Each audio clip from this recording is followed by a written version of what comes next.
The first thing you need to understand about South Chicago is that trouble doesn't knock.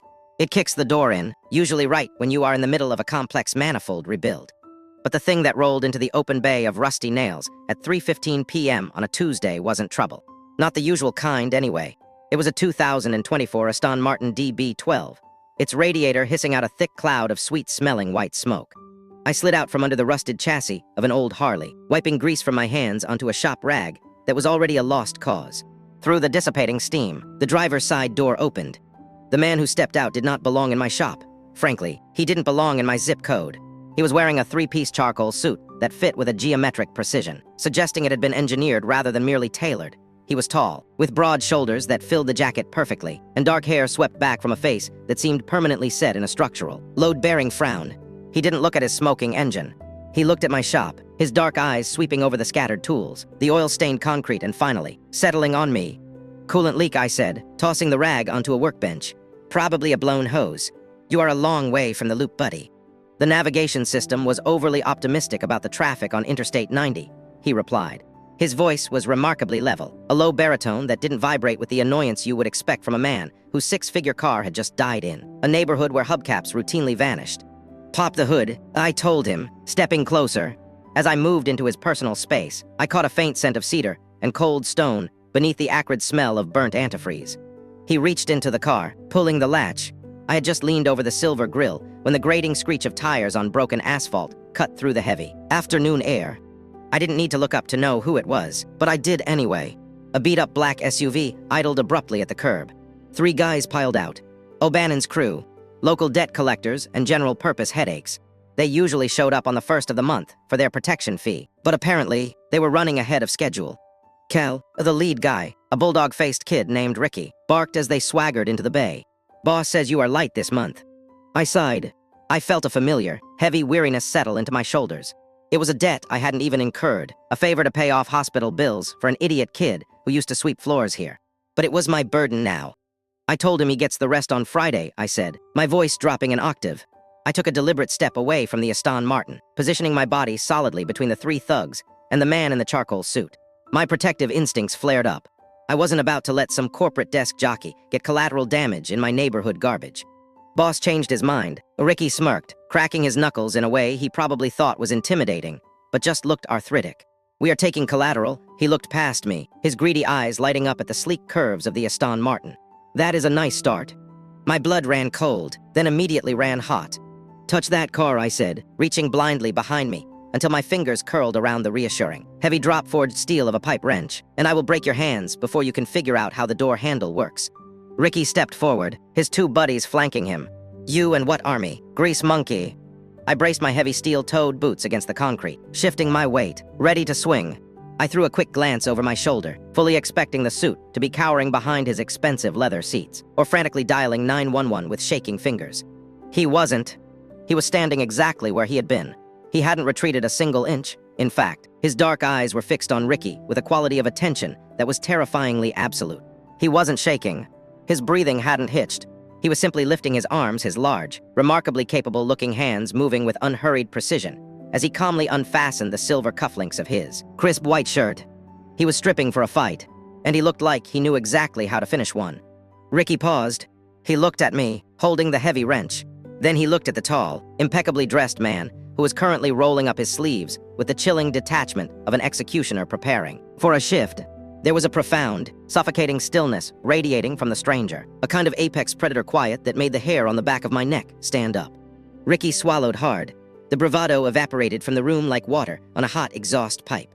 "Friday, Cal," Ricky muttered, taking a quick, stumbling step back. "Tell your friend to relax. We are just leaving." They practically tripped over each other, getting back into the SUV. The tires squealed as they sped off, leaving nothing behind but the smell of cheap exhaust and my own lingering adrenaline.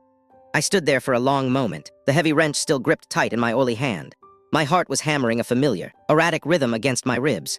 I turned around slowly, letting out a long breath. "Look," I started to say, expecting the adrenaline crash to finally hit him, expecting the shouting or the threats to sue my entire zip code. "I am sorry about that. This neighborhood is..." I stopped. The man had finished rolling up his sleeves. His forearms were thick, corded with dense muscle that the tailored suit had perfectly disguised. He didn't look shaken. He didn't even look mildly disturbed. He reached into his breast pocket and extracted a heavy stock, minimalist business card, holding it out to me between two long fingers. I took it, leaving a faint, oily thumbprint on the pristine white edge. Vincent Vance, senior partner, Vance and Sterling Corporate Law. I looked up from the card, meeting those dark, unfathomable eyes. I waited for the gratitude. I waited for the panic. Vincent Vance looked at the exposed wiring running along the ceiling above my workbench. Then he looked back at me. "Your main breaker panel," he said, his voice entirely devoid of inflection, "is improperly grounded. The extension cords violate load-bearing limits, and you lack a secondary fire exit. This facility is currently violating at least 4 major clauses of the Occupational Safety and Health Act." I just stared at him. The entire shop was silent except for the faint, steady hiss of his dying radiator. He didn't blink. He just gave a small, almost imperceptible nod of his chin. "Fix the car, Mr. O'Connor. I will return for it on Thursday." And with that, the lawyer turned on his heel and walked out of my shop, leaving me standing in a puddle of coolant, holding a pipe wrench, completely and utterly blindsided. Thursday arrived with a persistent Chicago drizzle, the kind of gray, heavy weather that seeped into your bones and made the shop smell intensely of wet concrete and old motor oil. The Aston Martin was fixed. It sat in the center bay, purring like a thoroughly satisfied metallic beast after I had replaced the blown hoses and flushed the cooling system. I wiped my hands on a towel and waited. At exactly 4:00 p.m., a black town car pulled up to the curb. Vincent Vance stepped out. He wasn't wearing the 3-piece suit today, but what he was wearing wasn't exactly casual either. A dark navy trench coat over a crisp white shirt, no tie, the top button undone. He carried a sleek, hard-shell leather briefcase that looked like it contained nuclear launch codes. I leaned against the Ston's polished fender, crossing my arms over my grease-stained t-shirt. "Car is done, counselor. Purrs like a kitten. That will be 1,200. Parts and labor." He didn't look at the car. He looked past me, his dark eyes scanning the chaotic interior of rusty nails. Over in the corner, at a wobbly folding table that served as my office, Kevin, my 20-year-old part-time accountant and full-time anxiety ball, froze mid-keystroke. Vince bypassed the Aston entirely and walked straight into the shop. He set his briefcase on a relatively clean patch of my main workbench, popped the brass latches with a sharp click, and withdrew a pristine silver laptop and a stack of neon highlighters. "What are you doing?" I asked, pushing off the car and following him. "Auditing," Vince replied. He didn't look up. He picked up a crumpled, oil-stained invoice from the pile near my elbow. He stared at it as if it were a dead bug in his soup. "Your record-keeping system appears to be based entirely on the principle of archaeological stratification. The older the debt, the deeper it is buried under the spark plugs." "Hey, I know where everything is," I protested, though my voice lacked its usual bite. Vince turned his attention to Kevin, who was now visibly vibrating with terror. "You are the bookkeeper?" "Yes, sir. Kevin Miller. Accounting major, sir." "Kevin," Vince said, his baritone voice terrifyingly calm. "Why are the equipment depreciation assets filed under a folder labeled miscellaneous bullshit?" Kevin swallowed so hard I heard it over the rain. Because Cal said depreciation is a scam invented by the IRS, so I shouldn't give it a real folder." Vince slowly turned his head to look at me. The load-bearing frown was back in full structural integrity. "I see. And the gentleman who visited on Tuesday. The ones attempting to seize my vehicle." "O'Bannon's crew," I muttered, suddenly feeling very defensive, like a teenager called into the principal's office. "It is handled. From a corporate standpoint, Mr. O'Connor, allowing armed thugs to routinely extract capital from your business is not handled. It is an unmitigated unsecured cash flow restructuring risk." He picked up a neon yellow highlighter and handed it to a trembling Kevin. "Color code all past due invoices. Yellow for standard late, pink for critical. Exclude the extortion payments. We will categorize those under legal liabilities for now." I echoed, stepping into his personal space. I was taller than most guys, but I still had to tilt my head up slightly to hold his gaze. "Listen, Vance. I fixed your car, you pay me. We don't have a we. You don't get to walk into my shop and start playing CEO of South Chicago. You are currently standing under a 500-pound engine block, suspended by a frayed winch cable that expired 3 years ago," Vince observed mildly, not backing up an inch. "Your disregard for operational risk management is staggering. Move." He placed a large, remarkably warm hand flat against the center of my chest and simply pushed. It wasn't a violent shove, but the physical weight behind it was absolute. I stumbled back a step, exactly as a loud snap echoed above, and the engine block dropped 3 inches before the secondary catch caught it. I stared at the suspended metal block, my heart doing a sudden, violent kick against my ribs. "I am not playing CEO, Cal," Vince said, using my first name for the first time. It sounded strange and his mouth deliberate heavy. "I am establishing a baseline of survival." A strained, uncomfortable heat began to rise in my neck. Usually, if a guy walked into my territory and started giving orders, he would be picking his teeth off the floor. But there was no aggression in Vince's dominance. It was purely structural. He was walking into a collapsing building and instinctively installing support beams. I didn't know what to do with that, so I defaulted to my usual coping mechanism. I reached into my back pocket, pulled out a crushed pack of Marlboros, and stuck a cigarette between my lips. I pulled out my Zippo. Before my thumb could strike the flint, Vince moved. He didn't slap the lighter away. He simply reached out with 2 long fingers and plucked the unlit cigarette directly from my lips. The brush of his knuckles against my mouth was brief, but it sent a sharp, electric jolt straight down my spine. I froze, the Zippo half raised. Vince dropped the cigarette onto the concrete and crushed it under the toe of his Oxford shoe. Then, with his other hand, he picked up a pair of scratched safety goggles from the bench and held them out to me. "You are standing 4 feet from an open acetylene tank," he said, his voice dropping a fraction of an octave, vibrating with that apex predator quiet I had felt on Tuesday. "You will not smoke in here, and if you're going to weld that exhaust pipe, you will protect your eyes." I looked at the goggles in his hand. Then I looked at his face. The dark eyes were steady, demanding, and intensely, almost unnervingly, focused entirely on me. "You are out of your mind," I rasped. "Put them on Cal." I should have told him to go to hell. I should have thrown him out into the rain. Instead, my hands moved on their own. I took the goggles from his hand, my grease-stained fingers brushing against his clean ones. I slid them over my eyes. Over at the folding table, Kevin let out a long, shaky exhale. Vince gave that tiny, imperceptible nod of his chin again. "Good, Kevin. Let us review the Q3 tax filings." I stood there like an idiot in my own shop, wearing safety goggles I hadn't used in 2 years, listening to a corporate lawyer interrogate my accountant about tax brackets. I was annoyed. I was thoroughly humiliated. But beneath the annoyance, underneath the protective layers of grime and anger I wore every day, I realized my shoulders had dropped. My muscles had uncoiled. For the first time in years, somebody else had taken the wheel, and for a terrifying, exhilarating moment, I realized I liked it. By week 3, Rusty Nails had undergone a terrifying metamorphosis. I still had grease under my fingernails, and the neighborhood still smelled like exhaust and cheap beer. But inside the shop, the chaos had been surgically removed. Wrenches were organized by metric and imperial sizes. The extension cords were properly grounded. And worst of all, Kevin was happy. I Googled him, Kevin whispered to me on a Tuesday afternoon. We were standing behind a half-restored Ducati, watching Vincent Vance sit at the folding table, typing methodically on his silver laptop. "You Googled the corporate lawyer," I said, wiping down a spark plug. "Congratulations, Kev. Did you find out he feeds on the souls of bankrupt startups?" "No, Cal, listen," Kevin hissed, clutching a neon pink highlighter like a protective talisman. "He wasn't always at Vance and Sterling. 5 years ago, he was fighting MMA, like professional." I found old forum posts. They called him the architect because he systematically dismantled people in the cage. Never wasted a strike. Heavy on jiu-jitsu and joint locks. I paused, the rag still in my hand. I looked over the Ducati's windshield at Vince. He had his coat off today, his white sleeves rolled up to the elbows. For the first time, I looked past the expensive tailoring and looked at the mechanics of the man. The thick neck, the slight, almost imperceptible calcification around his knuckles. The way he sat perfectly balanced, centered in his own gravity. "Why did he quit?" I asked softly. Kevin swallowed. Rumor says his training partner took an unsanctioned underground fight to pay off some debts. Vince tried to stop him, couldn't. The guy took a bad hit to the temple. Severe brain damage. Feeds through a tube now.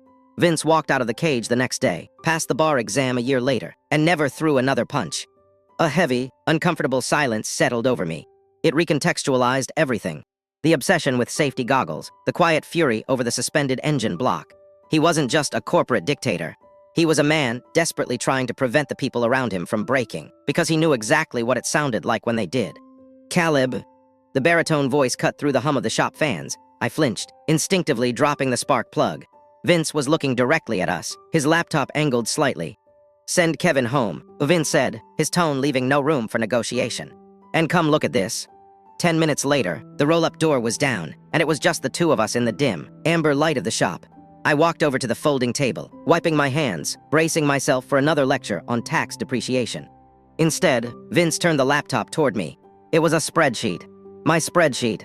"I traced the cash withdrawals you labeled as O'Bannon's premium," Vince said, his dark eyes locking onto mine. "They don't match standard extortion rates for South Chicago. They fluctuate based on specific, erratic billing cycles, so I ran the routing numbers you used before you switched to cash." I felt my jaw tighten. "You hacked my bank records." I conducted a forensic accounting review of a vulnerable asset. Vince corrected without blinking. The money isn't going to a gang, Cal. It is being funneled to a long-term care facility in Evanston. O'Bannon is just the broker. He bought the debt. I stared at the glowing screen. The numbers were laid out in neat, merciless rows. The secret I had carried for 3 years, laid bare in an Excel sheet. I let out a long, ragged breath and leaned back against the edge of the table, crossing my arms. 4 years ago I started, my voice sounding rougher than usual. I had a kid working here, Tommy, good kid. Stupid choices. Took a client's bike for a joyride while high. He ran a red light and hit a pedestrian. An older woman. Vince didn't say anything. He just listened, giving me the kind of absolute, undivided attention that made it impossible to lie. She didn't have insurance. Tommy was going to do 10 years in prison minimum. So, I made a deal. I continued, looking down at my scarred boots. I paid the victim's hospital bills, kept the cops out of it, and Tommy got to walk away. But medical bills like that, I didn't have the cash. O'Bannon did. So now I pay O'Bannon. You mortgaged your own safety for a reckless employee, Vince stated. It wasn't a judgment. It was an architectural assessment of a flawed foundation. I protected my own, I snapped, a flare of defensive anger rising in my chest. I looked up, glaring at him. You wouldn't understand. Up in your glass tower, when someone screws up, you just fire them. Down here, we pay for it. The moment the words left my mouth, I regretted them. I remembered what Kevin had told me. I looked at Vince's hands, resting flat on the table, the faint white scars over the knuckles stark against his skin. Vince's expression didn't change, but something in the atmosphere of the room shifted. It grew heavier, denser. Guilt is a highly inefficient operating system, Cal, Vince said quietly. The baritone of his voice was softer now, stripped of its corporate armor. But it is a resilient one. I know exactly what it costs to pay for the people you failed to protect. The silence that followed wasn't cold. It was the shared, echoing quiet of two men standing on opposite sides of a canyon, realizing they were looking at the exact same wreckage at the bottom. I let my arms drop to my sides. The fight drained out of me, leaving only a bone-deep exhaustion. So what now? Are you going to tell me it is a bad investment and highlight me in pink? Vince finally closed the laptop. The sharp click sounded final. He stood up, towering over the table. But he didn't walk toward the door. Instead, he walked over to the rolling tool chest I had left in a disastrous state of disarray that morning. He picked up a grease-stained rag and a 10mm wrench. Now, Vince said, calmly wiping the grease off the chrome tool, we organize the metric drawer. And tomorrow, we figure out how to restructure this debt legally. Because you are done bleeding for ghosts, Caleb.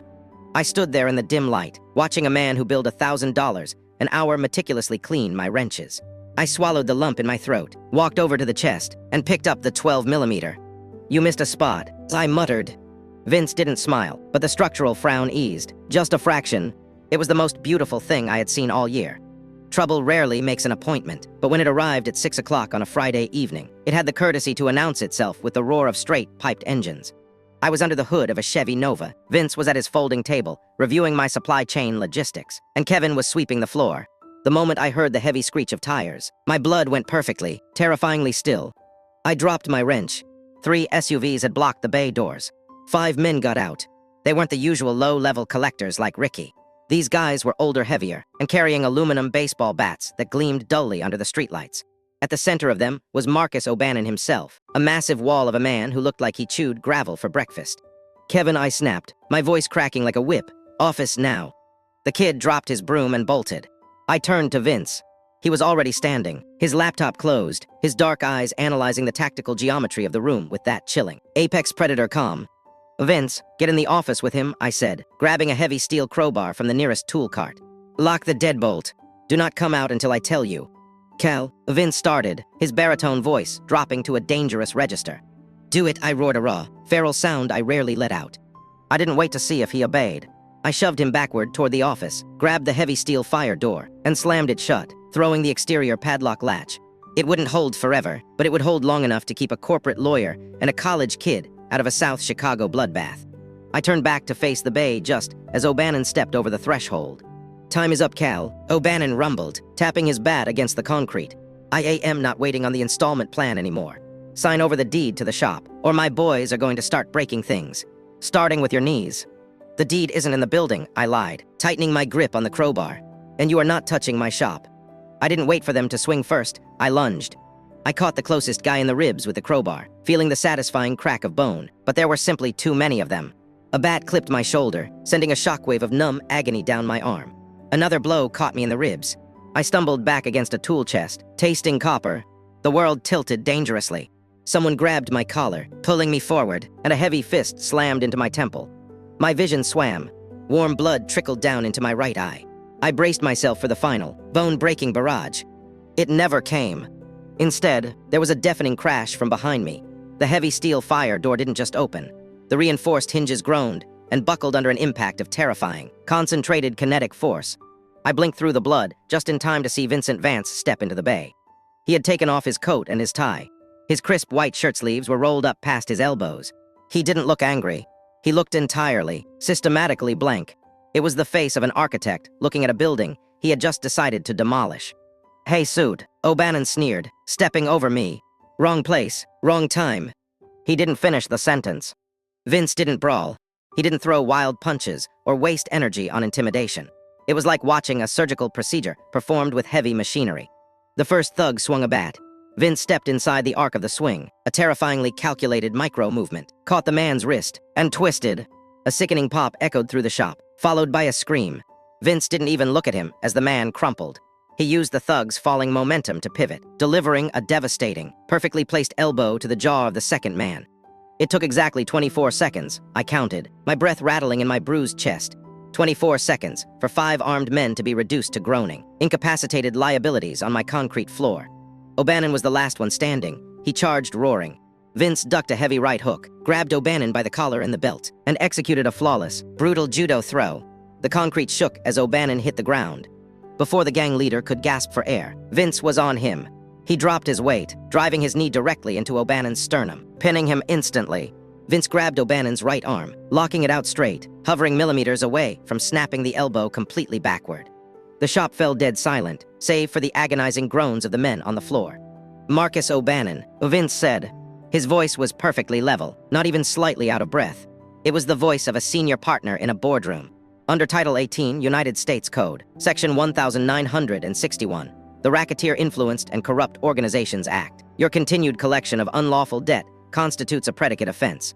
O'Bannon choked, his eyes wide with genuine terror, as Vince applied a fraction of an inch of pressure to the locked elbow. "You are currently facing 20 years in federal prison," Vince continued, coldly leaning in. "Unless, of course, you sign a full release of liability for Caleb O'Connor and Rusty Nails, effective immediately. Do we have a verbal agreement?" "Yes," O'Bannon wheezed, his face turning purple. "Yes, God. Take the debt. Just let my arm go."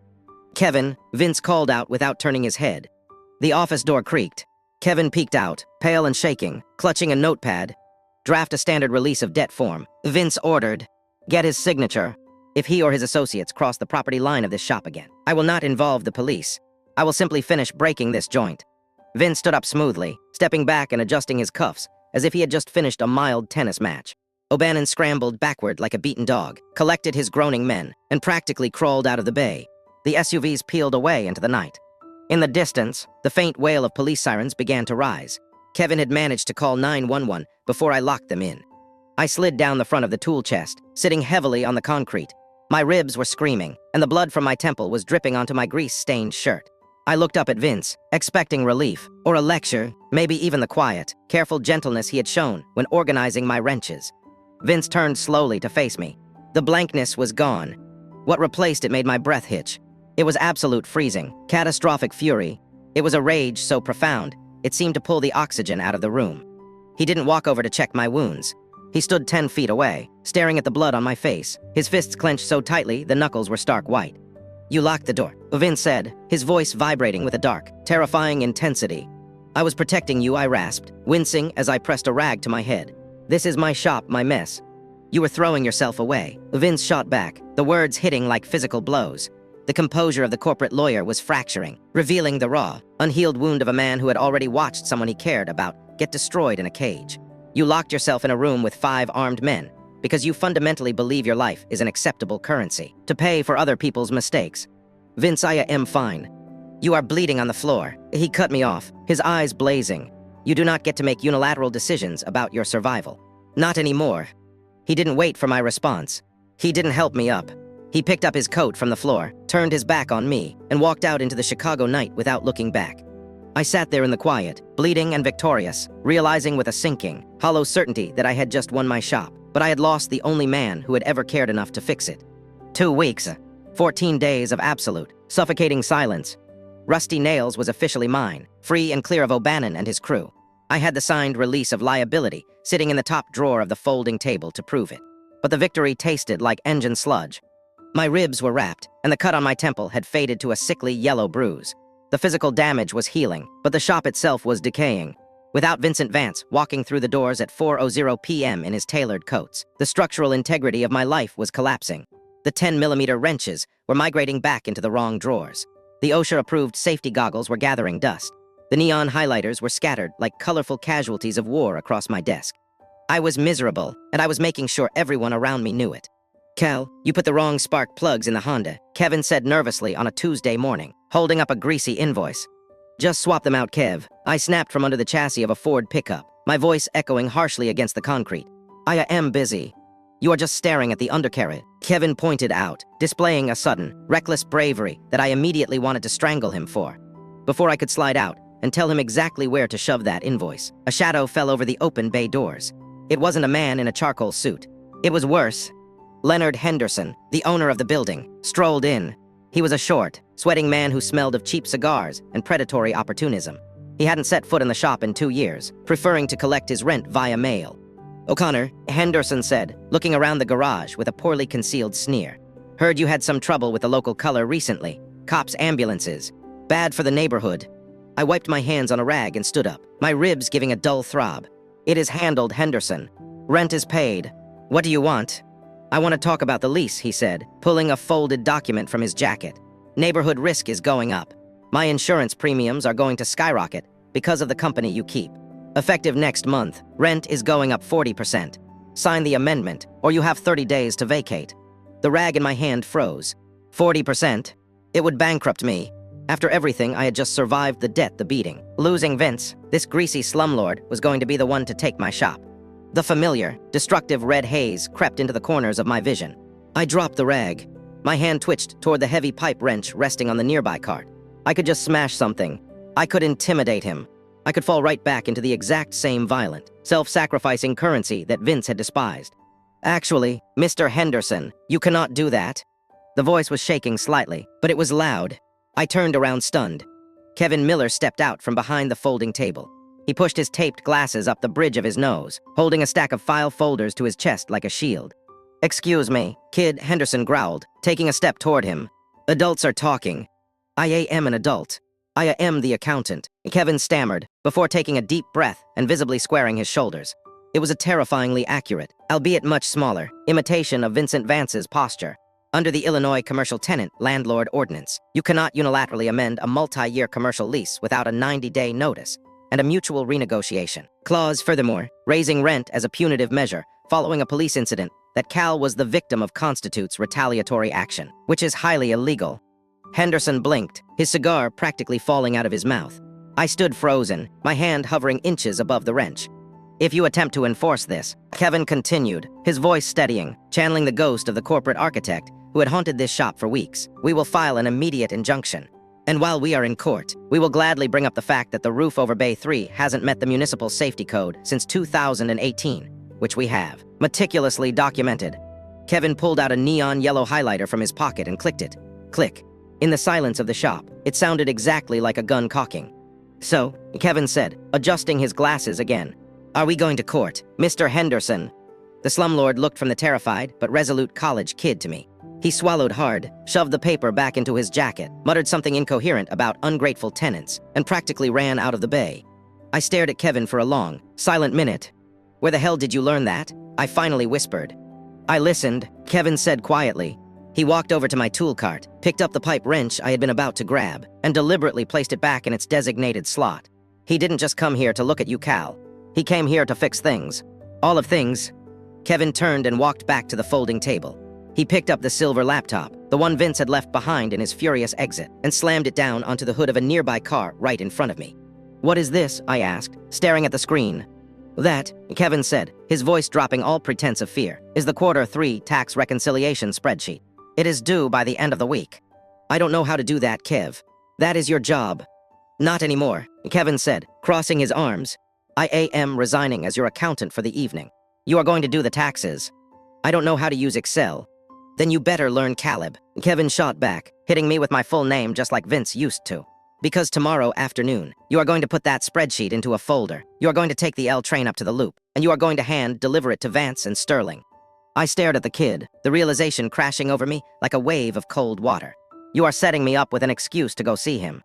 I am setting you up with a baseline of survival, Kevin corrected, throwing Vince's exact words back in my face. He turned and grabbed his backpack. Do not mess up the formulas. Use the pink highlighter for deductions. I will see you tomorrow. He walked out, leaving me entirely alone. I stood there for a long time. Then, with a heavy sigh that tasted a little bit like hope, I pulled up a milk crate, sat down in front of the glowing screen, and placed my grease-stained fingers clumsily on the keyboard. It was going to be a long night. The L train ride up to the loop felt like crossing into a different stratosphere. I was wearing my best clothes, which translates to a clean pair of dark jeans, boots that I had scrubbed the worst of the oil off, and a leather jacket that carefully hid the thick bandages wrapped around my bruised ribs. In South Chicago, I looked like I was going out for a decent steak. In the lobby of the Vance and Sterling building, I looked exactly like what I was, a mechanic who had wandered into a fortress of glass and marble. I took the elevator to the 42nd floor. My heart was hammering a rhythm that had absolutely nothing to do with the lingering ache in my chest. I clutched a manila folder in my left hand. It was slightly crumpled at the edges, and despite my best efforts, it bore a faint, unmistakable fingerprint of motor oil on the bottom corner. The receptionist, a woman whose blazer probably cost more than my first motorcycle, looked at me with a professionally calibrated blend of politeness and extreme skepticism. "May I help you, sir?" she asked. "I am here for Vincent Vance," I said, trying to keep my voice steady.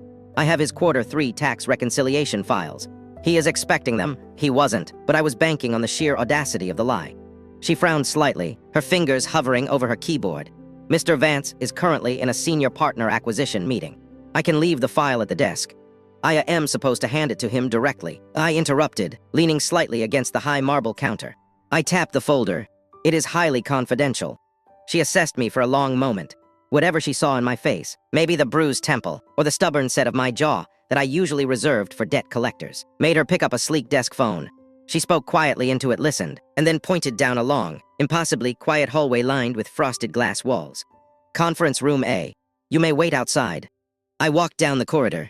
It smelled like expensive coffee, ozone from the printers, and the intimidating scent of raw corporate power. Conference room A was a massive glass box overlooking the jagged skyline of Chicago. Inside, 6 men and women in immaculate suits sat around a long mahogany table. At the head of the table sat Vince. I stopped outside the glass. I hadn't seen him in 14 days. He looked exactly like the man who had stepped out of the Aston Martin. Charcoal suit, perfect posture, radiating an apex predator stillness. Someone at the table was speaking, pointing frantically at a slide on a screen, sweating profusely. Vince wasn't looking at the screen. He was looking at the speaker with an expression so cold, so architecturally devastating, that I genuinely felt bad for the guy. This was the architect at work, dismantling a room not with his fists, but with a terrifying, calculated silence. He was intimidating. He was magnificent, and my chest physically ached at the sight of him. Vince raised a hand, stopping the sweating man mid-sentence. He turned his head toward the glass door. He saw me. For a fraction of a second, the flawless corporate facade slipped. His broad shoulders went completely rigid. The dark eyes widened, registering the leather jacket, the fading yellow bruise on my temple, and the fact that I was standing on his territory. He stood up. He didn't excuse himself to the room. He just pushed his chair back, walked to the glass door, and opened it, stepping out into the hallway. We stood 3 feet apart. The silence between us was heavy, thick with the weight of the last 2 weeks, the blood on my garage floor, and the words we had hurled at each other. "You shouldn't be traveling," Vince said, his baritone voice dropping to a low, tight register. "Your ribs." "I took the train, it is fine," I managed to say. My throat felt incredibly dry. I held out the manila folder. Kevin resigned as my accountant last night. Told me I had to do the Q3 reconciliation myself, so I did. Vince looked from my face to the slightly soiled folder. He took it slowly, his long fingers brushing against mine. The contact sent a familiar, electric jolt straight up my arm. He opened the folder right there in the hallway. Inside was the spreadsheet. I had painstakingly entered every receipt, every invoice, fumbling through Excel until 3 in the morning. But resting right in the dead center of the printed page was a neon pink sticky note. On it, in my messy, sharp handwriting, were 3 lines. "Bought 2 new fire extinguishers. And a first aid kit. Won't die stupidly, I am sorry." Vince stopped breathing. I watched his eyes track over the jagged handwriting. He read it once. He read it twice. And then, I watched a miracle happen. The tension that had been holding his jaw together for 2 weeks snapped. The heavy, load-bearing frown that terrified boardrooms and rival executives entirely collapsed. A breath shuddered out of him, a sound that was half sigh, half laugh. He looked up at me, and his face was completely reorganized by a smile. It wasn't a polite, corporate smile. It was the same small, quiet, profoundly genuine smile I had seen the day he cleaned my wrenches. It changed the entire geography of his face, softening the harsh angles, making the dark eyes go warm and incredibly open.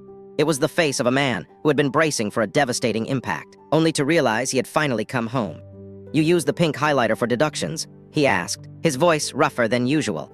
I tried, I admitted, rubbing the back of my neck. But I think I categorized the welding gas as a travel expense. You might want to check my math. Vince closed the folder. The silence in the hallway wasn't cold anymore.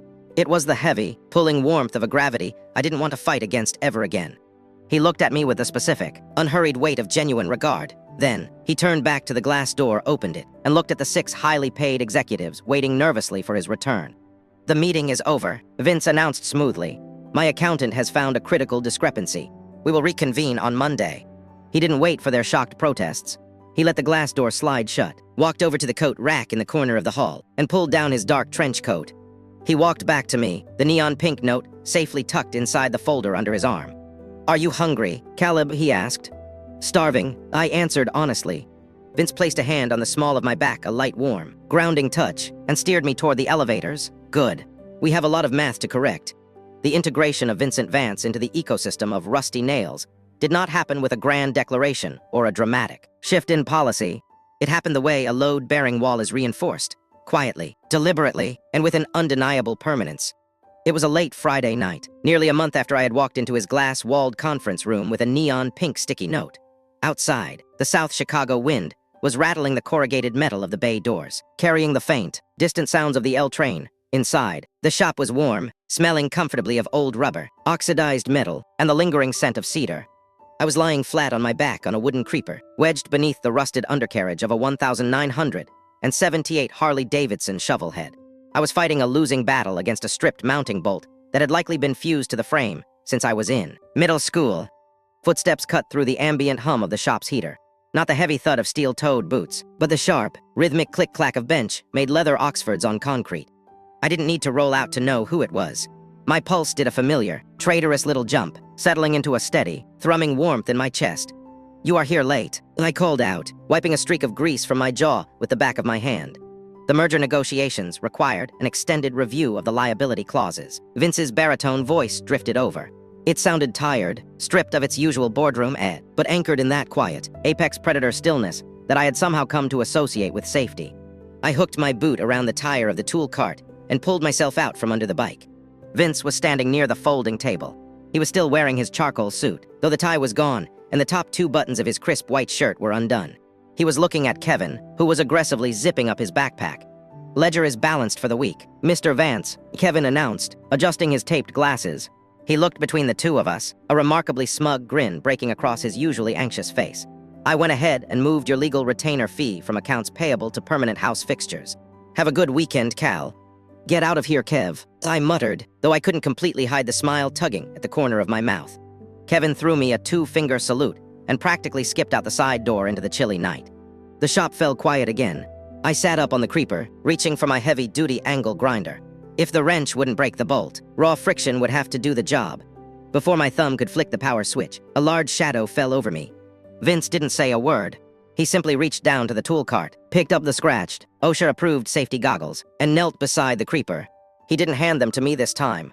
He leaned in close, so close I could feel the radiant heat of his body, and smell the expensive ozone of the corporate world clinging to his clothes, and carefully slid the elastic band over my head, settling the plastic frames over my eyes.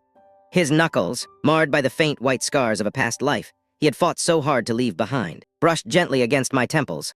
The touch was unhurried, deliberate, and entirely lacking in the dictatorial force he had used weeks ago. It was just care, pure, undiluted care. "You are going to lose an eye, Caleb," he murmured. "I have too," I replied, my voice coming out slightly rougher than intended. "Redundancy in the system." Vince let out a soft huff of breath that was remarkably close to a laugh.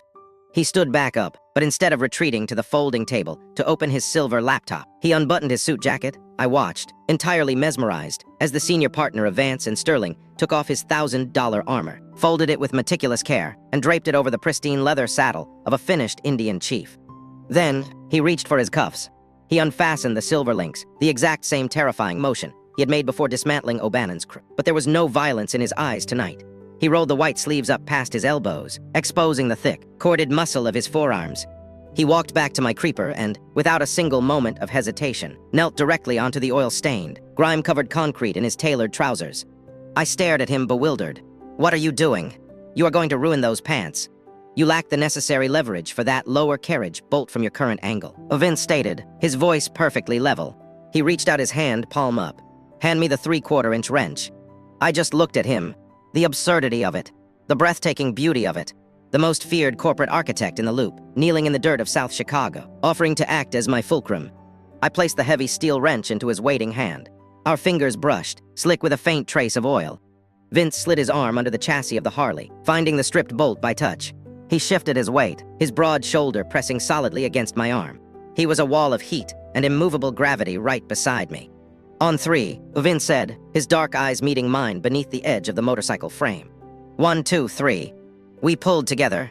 The combined force of an ex-MMA fighter and a mechanic met the stubborn rust of decades. There was a tense, agonizing second of resistance, and then a loud, echoing crack as the bolt broke free. Vince pulled his arm out. There was a thick, black smudge of grease smeared directly across the cuff of his pristine white shirt. He looked at the stain, then he looked at me. "It won't wash out," I warned him softly. "It is going to leave a mark." "I am aware," Vince replied. He didn't look like he cared even a fraction of a percent. The structural frown was entirely gone, replaced by an expression of profound, settled peace. I looked at this man who had walked into a collapsing building and decided it was worth reinforcing. I reached up, pulled the safety goggles off my face, and closed the distance between us. I pressed my forehead directly against his small, deliberate point of contact. "Do not frown anymore, Vince," I whispered into the quiet space between us. "Your face will get stuck like that." Vince closed his eyes, leaning heavily into my touch. His large hands came up, cupping my jaw, his thumbs resting against my pulse point. "It hasn't been stuck," he murmured, his breath warm against my lips, "since the day you audited my ledger." When he kissed me, there were no fireworks. There was no dramatic swelling of music. It tasted like cheap diner coffee, smelled like motor oil, and felt like coming home after a very, very long war. It was steady, it was grounding, and it was entirely structurally sound. Healing, I realized as his hands tightened in my jacket, wasn't a magic trick. It was maintenance. It was the daily, stubborn choice to put the tools back in the right drawer. It was someone paying enough attention to know when you were out of leverage, and being willing to kneel in the dirt to help you hold the wrench. Outside, the city of Chicago continued its endless, chaotic spin, but inside the 4 walls of rusty nails, the audit was finally complete. And for the first time in my life, all the accounts were perfectly balanced,